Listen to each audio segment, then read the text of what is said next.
اور میں نے حیرت سے پوچھا کہ بابا جی آپ کہاں تھے؟ آپ کی لاٹھی کی آواز سن کر میں نے آپ کو بہت ڈھونڈا مگر آپ نظر ہی نہیں آئے۔ نہیں بیٹا، میں یہیں پر تو تھا، شاید دھند کی وجہ سے آپ نے مجھے نہیں دیکھا ہوگا۔ اوہ تو یہ بات ہے، اچانک میرے منہ سے نکلا۔ میں تو آواز کے پیچھے پاگل ہو کر دوڑ رہا تھا، شاید اسی بے چینی میں میری نظر آپ پر نہ پڑی ہو۔ میں نے دل میں خود کو کوسا اور اس بوڑھے کا ہاتھ پکڑ کر پوچھا کہ آپ نے کہاں جانا ہے؟ بوڑھے نے سر اٹھا کر میری طرف دیکھا اور کہا کہ تم اس علاقے میں نئے آئے ہو شاید۔ بوڑھے کی یہ بات سن کر میں بوڑھے کی نظر اور پہچان کا قائل ہو گیا، اور پھر میں نے کہا جی میں ابھی آیا ہوں یہاں پر، نورپور کے اسکول کا نیا استاد ہوں، شہر سے یہاں تبادلہ ہوا ہے۔ میں نے بوڑھے کے سوال کا جواب دیتے ہوئے کہا۔ پھر اس بوڑھے نے ذرا غصیلے لہجے میں کہا کہ پھر تم یہاں کیا کر رہے ہو؟ ابھی بس سے اترا ہوں بابا جی، نورپور کا راستہ معلوم نہیں ہے، اس لیے میں انتظار میں کھڑا تھا کہ کوئی آئے تو میں راستہ معلوم کروں۔ اچھا چلو پھر آؤ میرے پیچھے، بوڑھے نے کہا اور وہ لاٹھی ٹیکتا ہوا بنا میری بات سنے چل پڑا۔ حیرت انگیز طور پر اس کے چلنے کی رفتار اچھی خاصی تیز تھی، میں کوشش کرنے کے باوجود بھی اس کے برابر نہیں چل پا رہا تھا۔ پھر آہستہ آہستہ یہ فاصلہ بڑھنے لگا، اتنے میں ہم بس اسٹاپ پر پہنچ گئے۔ میں نے لپک کر اپنا سامان اٹھایا اور بوڑھے کے پیچھے چل پڑا۔ ایسا لگ رہا تھا کہ میرے ایک قدم کے مقابلے وہ 3 قدم اٹھا رہا ہے۔ بھاگ بھاگ کر مجھے سانس چڑھ گیا تھا۔ میں نے آوازیں دے کر بوڑھے کو روکنے کی بھی کوشش کی مگر وہ بوڑھا آہستہ آہستہ دھند میں غائب ہوتا چلا گیا۔ اس ساری بھاگ دوڑ کی وجہ سے مجھے تھکاوٹ کی وجہ سے پسینہ آ رہا تھا۔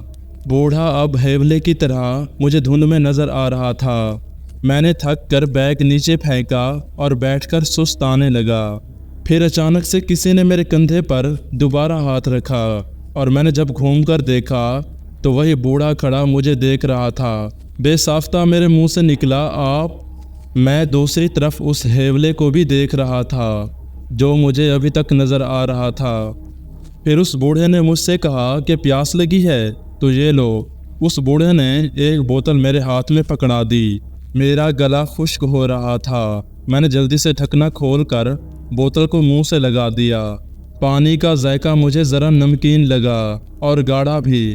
میں نے فوراً ہی بوتل کو منہ سے ہٹا کر ٹارچ کی روشنی میں دیکھا۔ اس بوتل میں لیس دار اور گاڑھا خون تھا۔ میں نے کھانستے ہوئے زوردار الٹی کی اور سارا کا سارا خون باہر اگل دیا۔ میں نے غصے سے اس بوڑھے کی طرف دیکھا۔ اب وہ بوڑھا بھی میری کیفیت دیکھ کر زور زور سے ہنسنے لگا اور ساتھ ہی اپنے چہرے سے لپٹا ہوا کپڑا بھی اتارنا شروع کر دیا۔ جیسے جیسے وہ کپڑا اتر رہا تھا وہ کپڑا خون آلودہ ہو رہا تھا۔ جیسے ہی اس کے منہ سے سارا کپڑا ہٹا تو اس کی خوفناک شکل دیکھ کر میرے تو اوسان خطا ہو گئے۔ اس کا چہرہ بہت ہی خوفناک تھا اور اوپر سے اس کی شیطانی ہنسی جو کہ میری جان نکال رہی تھی۔ اس کے غلیظ اور بھیانک چہرے کو دیکھ کر مجھے کپ کپی ہونے لگی۔ میں نے جلدی سے بیگ چھوڑا اور ٹارچ ہاتھ میں لیے چیختا چلاتا سمت کا تعین کیے بغیر بھاگ پڑا۔ کانٹے دار جھاڑیاں میری ٹانگوں کو لگ لگ کر زخمی کر رہی تھیں۔ پتہ نہیں کتنا بھاگا، جب ٹانگوں میں بھاگنے کی سکت ختم ہو گئی تو کسی چیز سے ٹھوکر کھا کر گر پڑا اور لڑکتا لڑکتا کسی گڑھے میں جا پڑا اور میں سانس روک کر بے سدھ پڑا رہا۔ جب میں بھاگا تھا تو میں نے پیچھے مڑ کر نہیں دیکھا تھا، تو اس لیے مجھے پتہ نہیں کہ وہ بوڑھا میرے پیچھے آ رہا تھا یا نہیں۔ ابھی میں کچھ دیر وہاں بیٹھا ہی تھا کہ اتنے میں ایک بار پھر وہی لاٹھی کی ٹک ٹک سنائی دینے لگی۔ وہ آواز دھیرے دھیرے میری طرف بڑھ رہی تھی اور خوف کے مارے میرے رونگٹے کھڑے ہو گئے تھے۔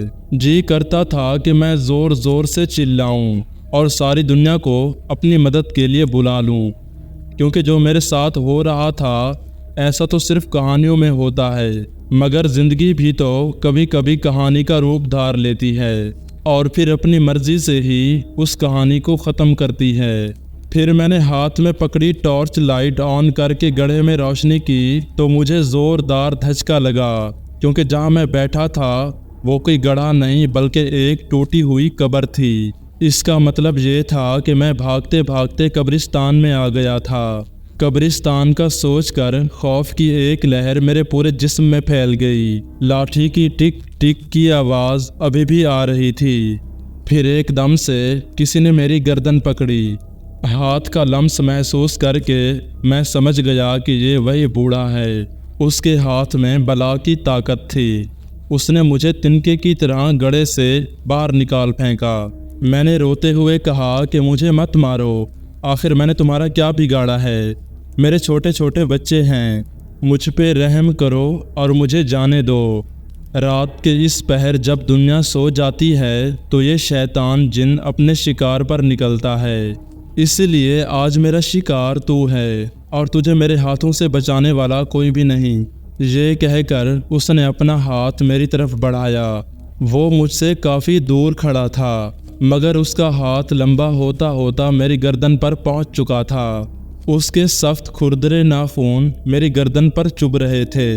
میں نے اس کا ہاتھ پکڑا اور زور سے اس پر کاٹا اور جھٹکا دے کر اپنی گردن آزاد کروائی اور ایک بار پھر اپنی کانپتی ٹانگوں سے بھاگنا شروع کر دیا۔ دہشت اور خوف کے مارے میں قبروں سے ٹکرا ٹکرا کر بار بار گر رہا تھا۔ بھاگتے بھاگتے میری نظر قبرستان میں آگے درختوں پر پڑی۔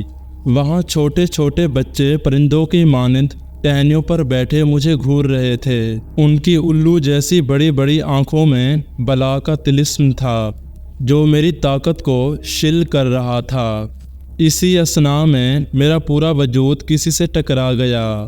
پورا قبرستان میرے منہ سے نکلنے والی چیخوں سے گونج اٹھا۔ جب میں گر کر دوبارہ کھڑا ہوا تو سامنے کیا دیکھتا ہوں، سفید لباس میں ملبوس نورانی چہرے والے بزرگ کھڑے تھے۔ انہیں دیکھ کر میں زور زور سے چیخنے لگا، مجھے بچا لو، مجھے بچا لو، وہ شیطان جن میرے پیچھے پڑا ہے۔ اس بزرگ نے اپنے ہاتھ کی انگلی اپنے ہونٹوں پر رکھتے ہوئے مجھے خاموش رہنے کا اشارہ کیا۔ اتنے میں میرے پیچھے وہی بوڑھا لاٹھی ٹک ٹک کرتا ہوا آنے لگا۔ پھر اس بزرگ نے مجھ سے کہا کہ جلدی سے آیت الکرسی پڑھو۔ پھر جیسے ہی میں نے آیت الکرسی پڑھی تو درختوں پر بیٹھے پرندے پھڑ پھڑانے لگے۔ قبرستان کی فضا ان پرندوں سے بھر گئی تھی اور وہ بوڑھا بالکل میرے قریب آ چکا تھا۔ پھر اس بزرگ نے مجھ سے کہا کہ تم آیت الکرسی پڑھتے رہو، اسے میں دیکھتا ہوں۔ پھر اس بزرگ نے کوئی بوتل نکالی جس کے اندر پانی تھا، اور وہ پانی جیسے ہی اس بوڑھے شخص پر ڈالا تو وہ اپنا سر پکڑتے ہوئے زمین پر گر گیا اور پھر ایک گدھ کی شکل اختیار کر کے وہاں سے بھاگ گیا۔ اس کے جاتے ہی جیسے ہی میں نے پیچھے مڑ کر دیکھا تو وہ بزرگ غائب ہو چکے تھے۔ اس کے بعد میں پھر سے اسی سڑک پر آیا تو وہاں پر کسی سے میں نے پوچھا کہ نورپور گاؤں کا راستہ کون سا ہے، تو انہوں نے مجھے راستہ بتایا تو میں اپنی منزل مقصود پر پہنچ گیا۔ تو یہ تھا میرا چھوٹا سا واقعہ، امید ہے آپ کو پسند آئے گا۔ تو دوستوں، امید ہے آج کی سٹوری آپ کو اچھی لگی ہوگی۔ اگر اچھی لگی ہو تو چینل کو سبسکرائب اور ویڈیو کو لائک لازمی سے کر دیں تاکہ میری آنے والی ویڈیوز کی نوٹیفیکیشن آپ کو ملتی رہے۔ اگر آپ کے پاس بھی کوئی ہارر سٹوریز ہے تو ڈسکرپشن میں دیے گئے نمبر پر آپ مجھے سینڈ کر سکتے ہیں، میں آپ کی بھی سٹوری ناریٹ کر دوں گا۔ تو ملتے ہیں کسی اور انٹرسٹنگ ویڈیو میں، تب تک کے لیے اللہ حافظ۔